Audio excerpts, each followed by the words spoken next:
Welcome to The Source, where we combine the headlines with in-depth conversations with the newsmakers themselves. I'm Pinky Webb. Today on the program, House Party leaders stand in solidarity after former President Rodrigo Duterte lashed out against the chamber and issued threats against a lawmaker. And resounding appeals for the House of Representatives to increase the budget allocation of the Information and Communications Technology Department to combat the spate of cyber attacks. House Majority Leader Manuel Dalipe joins us in the show. Also, a transport leader is slapped with a complaint from the Transportation Secretary. Manibela Chairman Mar Balbuena tells us more in the program.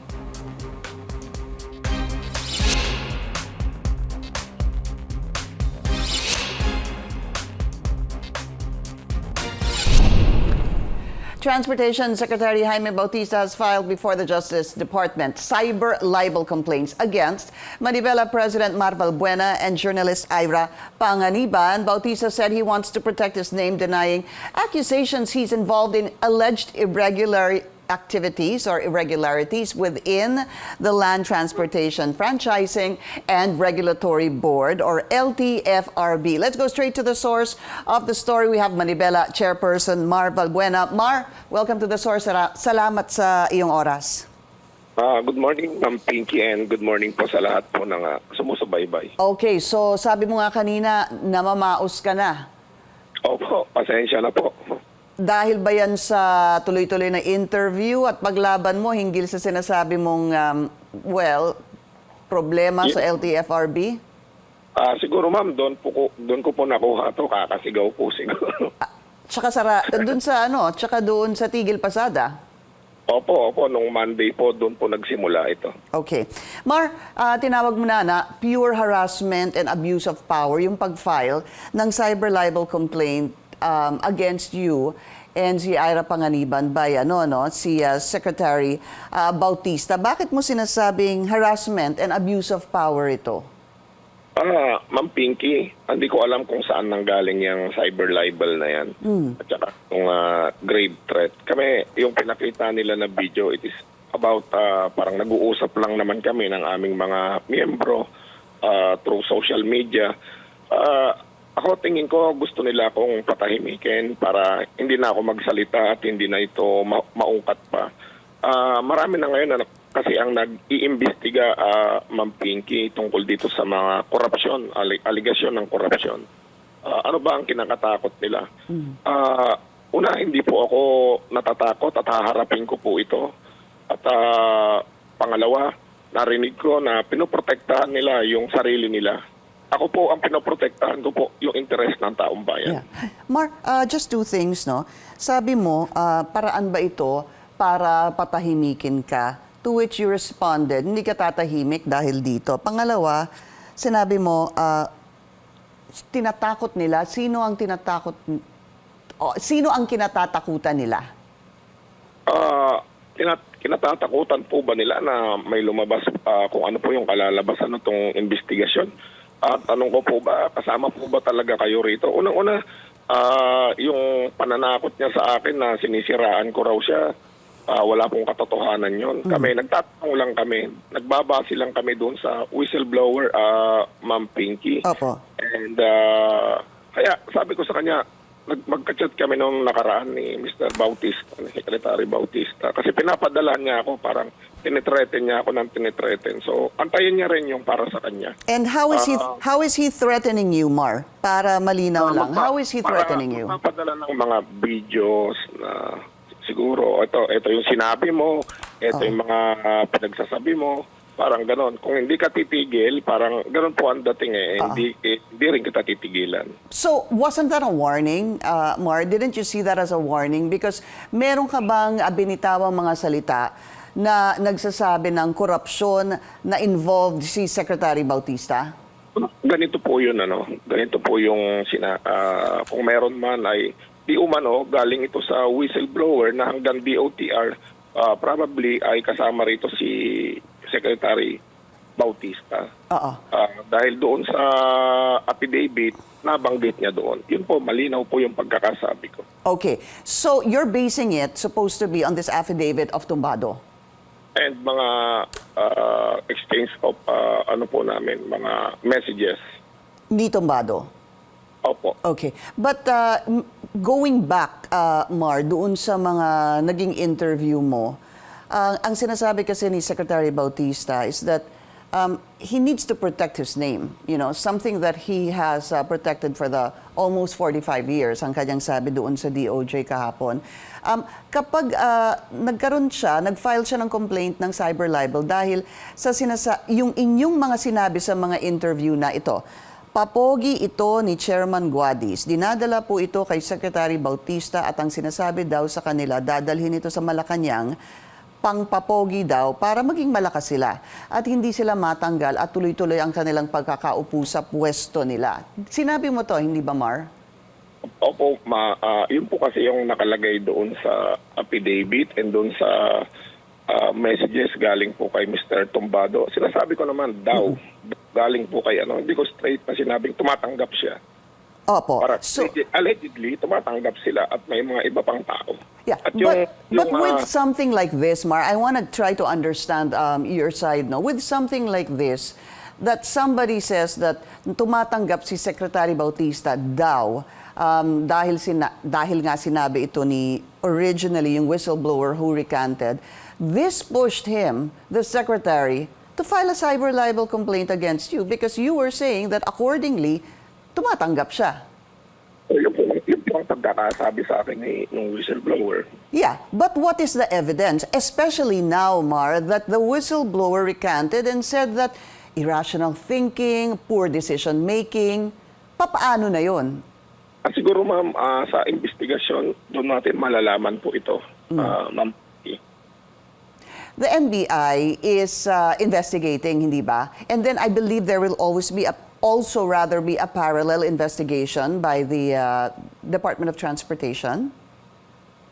Hindi ko po alam, ma'am, Pinky, kung nag-iimbestiga po ang DOTR. Okay, pero yung NBI?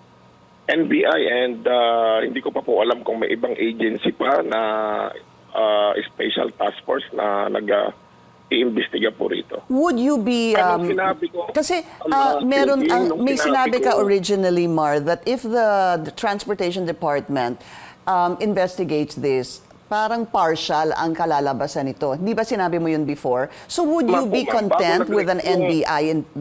Sorry, go ahead, Mar. Ma'am, bago nag-recant si Mr. Tumbado, nung sinabi ko itong mga statement na ito, so after ng statement niya, siyempre, nag-preno na rin ako. Pero, ang sinasabi ko, nagbabase ako nung panahon na magkausap pa kami ni Mr. Tumbado. Yeah, I understand. So this was really born, bunso dito ng naging pag-uusap ninyo at yung affidavit supposed to be na nakita mo galing kay Tumbado. Tama? Opo, ma'am. Okay.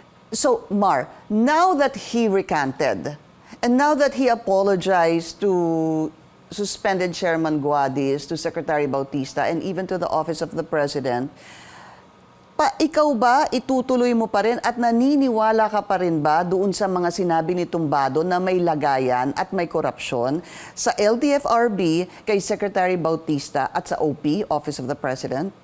Hanggang ngayon, Mama Pinky, kami ni Mr. Tumbado nagkakakumustahan paminsan-minsan. Ang sabi niya sa akin, ang reason kung bakit niya ginawa ito, hindi niya naman sinabi sa akin na nag-recant siya. Ang sinasabi niya, dahil lang sa magulang niya na